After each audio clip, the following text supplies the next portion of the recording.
നമ്മളുടെ സംസ്ഥാനത്ത് ബാങ്ക് അക്കൗണ്ടുള്ള എല്ലാവരും തന്നെ അറിഞ്ഞിരിക്കേണ്ട പ്രധാനപ്പെട്ട കുറച്ച് കാര്യങ്ങൾ സെപ്റ്റംബർ മാസം 1-ാം തീയതി മുതൽ 30-ാം തീയതി വരെയുള്ള സമയത്ത് എല്ലാവരും അറിഞ്ഞിരിക്കേണ്ട പ്രധാനപ്പെട്ട കുറച്ച് അറിയിപ്പുകളാണ് വീഡിയോ വഴി ഷെയർ ചെയ്യുന്നത്.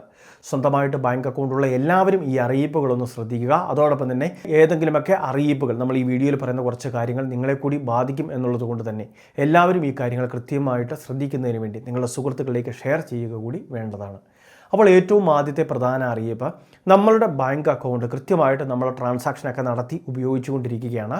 എന്തെങ്കിലുമൊക്കെ വിവിധ മേഖലകളിൽ നിന്നുള്ള പണം സ്വീകരിക്കുന്നതിന് വേണ്ടി, അല്ലെങ്കിൽ മറ്റെന്തെങ്കിലുമൊക്കെ ഇടപാടുകൾക്ക് വേണ്ടി, അല്ലെങ്കിൽ ലോൺ എടുക്കുന്നതുമായി ബന്ധപ്പെട്ടൊക്കെ അക്കൗണ്ട് ഓപ്പൺ ചെയ്തിട്ടുള്ളതാവാം. വിവിധ ആവശ്യങ്ങൾക്ക് വേണ്ടി, വിവിധോദ്ദേശ ആവശ്യങ്ങൾക്ക് വേണ്ടിയാണ് ബാങ്ക് അക്കൗണ്ട് ഉള്ളത്. എന്നാൽ ഈ ബാങ്ക് അക്കൗണ്ട് ചില സമയത്ത് നമ്മളുടെ അക്കൗണ്ട് വീണ്ടും KYC പുതുക്കുന്നതുമായി ബന്ധപ്പെട്ടിട്ടുള്ള അറിയിപ്പുകൾ വരാറുണ്ട്. അത് ശ്രദ്ധാപൂർവം എല്ലാ ഗുണഭോക്താക്കളും ശ്രദ്ധിക്കേണ്ടതാണ്. പ്രത്യേകിച്ച് സാമൂഹിക സുരക്ഷാ പെൻഷൻ പോലുള്ള ആനുകൂല്യങ്ങൾ, മറ്റ് പെൻഷൻ ആനുകൂല്യങ്ങൾ വാങ്ങുന്നവർ, സർക്കാരിൻ്റെ പ്രത്യേക സബ്സിഡികളൊക്കെ ലഭിക്കുന്നവർ, സ്കോളർഷിപ്പുകൾ, ഇങ്ങനെയുള്ള ഒട്ടനവധി സ്കീമിൻ്റെ ആനുകൂല്യങ്ങളോ അല്ലെങ്കിൽ മറ്റേതെങ്കിലുമൊക്കെ തുക ഇടപാടുകളൊക്കെ അത് നമ്മളുടെ അക്കൗണ്ടിലേക്ക് വരുമ്പോൾ അക്കൗണ്ട് ഈ KYC ഒക്കെ പുതുക്കി നൽകിയിട്ടില്ല എങ്കിൽ മരവിച്ച് കിടക്കുന്ന അല്ലെങ്കിൽ ഫ്രീസ് ആവുന്ന ഒരവസ്ഥ ഉണ്ടാകും. ഡോർമെൻ്റ് അക്കൗണ്ടുകൾ എന്നാണ് ഇവ അറിയപ്പെടുന്നത്. അപ്പോൾ ഇത്തരം അക്കൗണ്ടിലേക്ക് പണം വരുന്നതിൽ തടസ്സമൊന്നുമില്ല, പക്ഷേ പണം വന്നു കഴിഞ്ഞാൽ അത് എടുക്കുന്നതിൽ തടസ്സങ്ങളുണ്ടാകും. കൃത്യമായിട്ട് ഇത് സംബന്ധിച്ച മുന്നറിയിപ്പ് ഓരോ ബാങ്കും അവരുടെ ഗുണഭോക്താക്കളെ SMS മുഖാന്തരം അറിയിക്കുന്നതാണ്. ഇനി അതല്ല എങ്കിൽ ചിലപ്പോൾ ഫോണിലൂടെയും ബാങ്കിൽ നിന്ന് പ്രതിനിധി വിളിച്ച് അറിയിക്കാറുണ്ട്. ബാങ്കിൽ നേരിട്ടെത്തി ഇലക്ട്രോണിക് KYC പോലുള്ള കാര്യങ്ങളൊക്കെ ചെയ്യുന്നതിന് വേണ്ടി ശ്രദ്ധിക്കുക. KYC ഒക്കെ ചെയ്യുന്നതിന് വേണ്ടി ശ്രദ്ധിക്കുക. അതായത് നമ്മളുടെ ആധാർ അല്ലെങ്കിൽ നമ്മളുടെ തിരിച്ചറിയൽ രേഖ അതിൻ്റെ ഒറിജിനൽ വേണം. അതോടൊപ്പം തന്നെ തിരിച്ചറിയൽ രേഖകളുടെ പകർപ്പുകൾ കയ്യിലുണ്ടാവണം. അതോടൊപ്പം തന്നെ ബാങ്ക് പാസ്ബുക്കിൻ്റെ ഒരു കോപ്പി ഉണ്ടാവണം.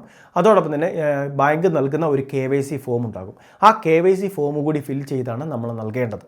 അപ്പോൾ ഈ രീതിയിൽ നമ്മൾ കൃത്യമായിട്ട് നൽകി കഴിയുമ്പോൾ നമ്മളുടെ അക്കൗണ്ട് ഒന്ന് ആക്റ്റീവാക്കി നൽകുകയാണ്. വീണ്ടും മരവിച്ച് കിടക്കുന്ന അക്കൗണ്ട് ആക്റ്റീവാക്കി നൽകും. പിന്നീട് പണം അയക്കുന്നതിനും അതോടൊപ്പം തന്നെ പണം സ്വീകരിക്കുന്നതിനും തടസ്സങ്ങളൊന്നുമില്ല. ഇനി അത് മാത്രമല്ല, ഈ രീതിയിൽ ചിലർക്ക് മെസ്സേജുകൾ അവരുടെ വാട്സപ്പിലേക്ക് എത്തിച്ചേരാറുണ്ട്. ഈ ലിങ്കിൽ ക്ലിക്ക് ചെയ്താൽ മതി, വളരെ വേഗത്തിൽ തന്നെ ഈ KYC പൂർത്തിയാക്കാൻ സാധിക്കും. അല്ലെങ്കിൽ KYCയുമായി ബന്ധപ്പെട്ട ഒരു ആപ്ലിക്കേഷൻ്റെ ഫയലാണ്. ഇത് ഡൗൺലോഡ് ചെയ്ത ശേഷം നിങ്ങളുടെ വ്യക്തിഗത വിവരങ്ങൾ നൽകി KYC പൂർത്തിയാക്കുക, അല്ലെങ്കിൽ നമ്മളുടെ അക്കൗണ്ട് മരവിക്കും എന്നൊക്കെ തരത്തിൽ അറിയിപ്പുകൾ വരാറുണ്ട്. അത് തട്ടിപ്പാണ് എന്നൊരു കാര്യം കൂടി കൃത്യമായിട്ട് തിരിച്ചറിയുക. ഒരു കാരണവശാലും ബാങ്കിൻ്റെ ഭാഗത്ത് നിന്ന് ഇത്തരത്തിൽ ആപ്ലിക്കേഷൻ്റെ ഫയലുകൾ നമുക്ക് അയച്ചു തരാറില്ല. വാട്സപ്പിലേക്കൊക്കെയാണ് ഇത്തരത്തിൽ ഫയലുകൾ അയച്ചു നൽകുന്നത്. അപ്പോൾ അതുകൊണ്ട് തന്നെ തീർച്ചയായിട്ടും ഇത്തരം മെസ്സേജുകളോട് വിവേകപൂർവ്വം തന്നെ പെരുമാറാനായിട്ട് ശ്രദ്ധിക്കുക.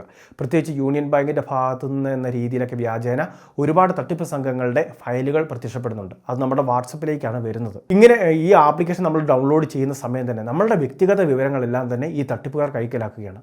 അക്കൗണ്ടിലെ പണം പോകുന്നതിനും ഇത് കാരണമായേക്കാം.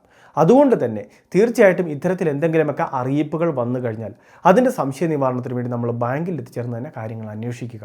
അതിനുശേഷം മാത്രം വേണ്ട ക്രമീകരണങ്ങൾ ചെയ്താൽ മതിയാകും. ഇനി ഏറ്റവും അവസാനമായിട്ട് ഈ സെപ്റ്റംബർ മാസം 1-ാം തീയതി മുതൽ 30-ാം തീയതി വരെ സമയത്ത് വിവിധ ദിവസങ്ങളിൽ അത് കൂടുതൽ അവധി ഉള്ളത് കൊണ്ട് തന്നെ ബാങ്ക് പ്രവർത്തിക്കാൻ സാധ്യതയില്ല. പക്ഷേ ഓൺലൈൻ ഇടപാടുകൾക്ക് തടസ്സമില്ല.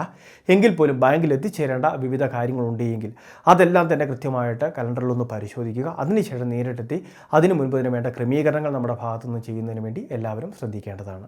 അപ്പോൾ ഈ KYCയും ഒക്കെ ആയിട്ട് ബന്ധപ്പെട്ട കാര്യങ്ങളൊക്കെ പ്രത്യേകമായിട്ട് ശ്രദ്ധിക്കുക.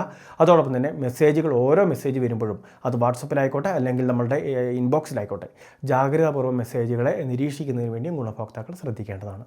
വളരെ പ്രധാനപ്പെട്ട ഒരു ഇൻഫർമേഷനാണ് ഷെയർ ചെയ്തത്. ഇതുപോലുള്ള അറിയിപ്പുകൾ തുടർന്നും ലഭിക്കാൻ ചാനൽ സബ്സ്ക്രൈബ് ചെയ്യുക, ഫോളോ ചെയ്യുക.